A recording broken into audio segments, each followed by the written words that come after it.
Le métissage autochtone des Québécois de souche. Bien que fréquemment nié par des contradicteurs aux intérêts discutables, le métissage autochtone est inhérent à l'existence même du peuple québécois. Il fut toutefois durant longtemps occulté. En effet, avec la conquête britannique au milieu du XVIIIe siècle débutera la ségrégation des Premières Nations, de même que le racisme à l'encontre de nos ancêtres métissés, que l'on affublera d'ailleurs de colibets, ethnic trash, déchets racial, French bastard, bâtard français, squaw homme à squaw, etc. Morrissey 2018, traité en parias et craignant qu'il ne s'en rajoute à la discrimination qu'ils subissaient déjà de la part des Britanniques en raison de leurs origines françaises, plusieurs de ces ancêtres métis s'éloigneront malheureusement de leurs frères des Premières Nations et finiront par complètement occulter leurs racines autochtones.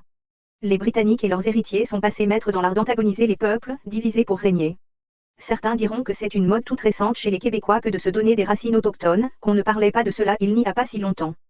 C'est plutôt qu'aujourd'hui la science le reconnaît, et ce, depuis à peine 20 ans. Grâce aux progrès réalisés dans le séquençage du génome humain, le premier n'eut lieu qu'au début de notre siècle. En 2001, nous savons aujourd'hui qu'environ les 2/3 des Québécois possèdent des gènes autochtones.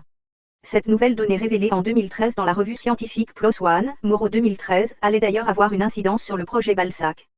BALSAC, un fleuron du Québec scientifique, est cette infrastructure universitaire québécoise créée au début des années 1970 qui est dédiée entre autres à l'épidémiologie génétique, à la recherche de maladies rares, et dont les données, auxquelles les chercheurs du monde entier ont accès dans leur processus de découverte de nouveaux gènes, étaient fondées sur l'exceptionnelle homogénéité génétique de la population fondatrice du Québec depuis 4 siècles, les Québécois de souche. Eh bien, l'étude publiée dans PLOS ONE en 2013 est venue dire qu'il faudra dorénavant compter avec l'influence non négligeable des gènes amérindiens dans le génome québécois. La société québécoise est un des groupes humains les plus largement métissés en Amérique du Nord. Nombre de Québécois métissés ignorent toutefois qu'ils le sont et se définissent depuis des générations comme Canadiens, puis Québécois, comme je le fais, alors que je possède des racines autochtones népissingues. En matière d'ethnicité, le Québécois n'est pas sourcilleux. Très tôt dans son histoire, il a cohabité avec les Premières Nations et a été prompt à adopter leurs coutumes et leurs pratiques, jusque dans la façon de faire la guerre. Ce métissage culturel a donné à l'époque les truchements, les coureurs des bois, les voyageurs et les miliciens, nombre de ceux-là qu'on a pu appeler « indiens blancs ». En faisant abstraction des unions présumées nombreuses consommées dans la profondeur des forêts et de la naissance subséquente de nombreux enfants métis, à partir des registres paroissiaux catholiques, le généalogiste Yuri Morin a répertorié jusqu'au 31 décembre 1765 pas moins de 277 mariages interethniques entre Français et Amérindiennes et 3482 baptêmes de leurs descendants métis, d'après la preuve présentée en février 2016 devant la Cour supérieure du Québec dans la cause No. 560-17-00138 526, procureur général du Québec C. Royal Séguin et communauté métisse autochtone de Maniwaki. Quand on sait qu'à peine 6500 pionniers sont à l'origine des 6 millions de Québécois de vieille ascendance française, on prend toute la mesure de ce que peut représenter le métissage autochtone au sein de la société québécoise d'aujourd'hui. Les travaux récents, 2012, à partir d'archives généalogiques et d'ADN mitochondrial, transmis de mère en fille, et une étude dirigée par la bioinformaticienne de l'hôpital Sainte-Justine Claudia Moreau et par le chercheur de l'Université de Montréal Damian Labuda, publiée en juin 2013 dans la revue PLOS ONE, établissent qu'environ les 2/3 des Québécois de souche possèdent des gènes autochtones, soit entre 53% et 78% de ces Québécois selon les régions. Moreau 2013. La majorité francophone du Québec constitue probablement, par ses origines, un des groupes humains les moins sourcilleux en matière d'ethnicité parmi les peuples de l'Amérique du Nord. Comme le révèle l'étude, les individus de ce groupe sont en fait dans une grande proportion métissés, bien qu'aujourd'hui à un faible degré, 1%, en raison de la distance qui existe avec la plus importante période de mixité québécoise autochtone qui s'est étalée sur plus de 150 ans à compter du début du XVIIe siècle. Contre toute attente, 1% de gènes autochtones chez les 2/3 des Québécois de souche est un révélateur d'une grande signification. Si la diversité au sein des collectivités est de nos jours célébrée, ces Québécois doivent se rappeler que sur les rives du Saint-Laurent leurs ancêtres auront été la première des diversités, après avoir été invités à s'y établir.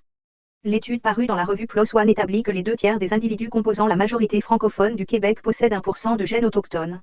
Un court rappel pour comprendre qu'essentiellement un génome humain se divise en deux à chaque génération. Le bagage génétique qui est à 100% chez un individu, le sera à 50% chez son fils ou sa fille, l'autre 50% provenant de sa mère, puis à 25% chez sa petite-fille, à 12,5% chez son arrière-petit-fils, et ainsi de suite, jusqu'à 1% à la 7e génération.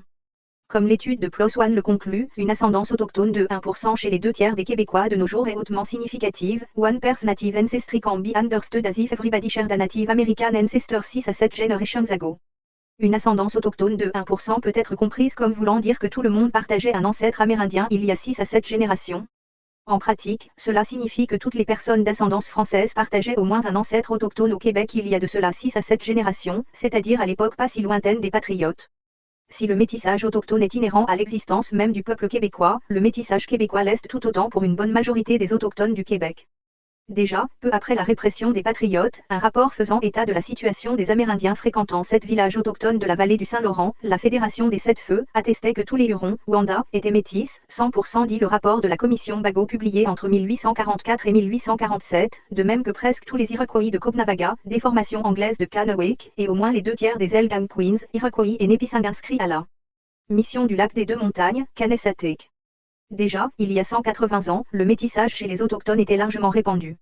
À titre d'exemple de nos jours, mentionnons que les liens hurons du défunt grand chef des Wanda de Wendat, Magella, Maxon et Onti, Gros Louis, provenaient uniquement de sa lignée paternelle sur les 5 générations le précédent, ses mères, Cécile Talbot, grand-mère, Angelina Garneau, arrière-grand-mère, Flore Verret, arrière-arrière-grand-mère, Marie Lenzi, et arrière-arrière-arrière-grand-mère, Monique Renaud, étant québécoise de souche.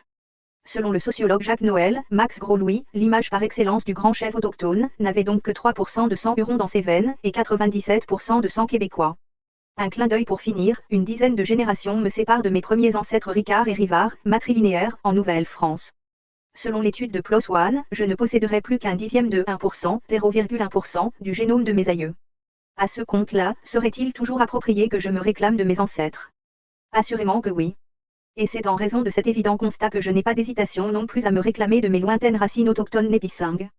De Jean Ricard et de Nicolas Rivard comme de Madeleine Nicolette, fille de l'explorateur Jean Nicolette et d'une mère népissingue, je suis tout autant fière. René Ricard.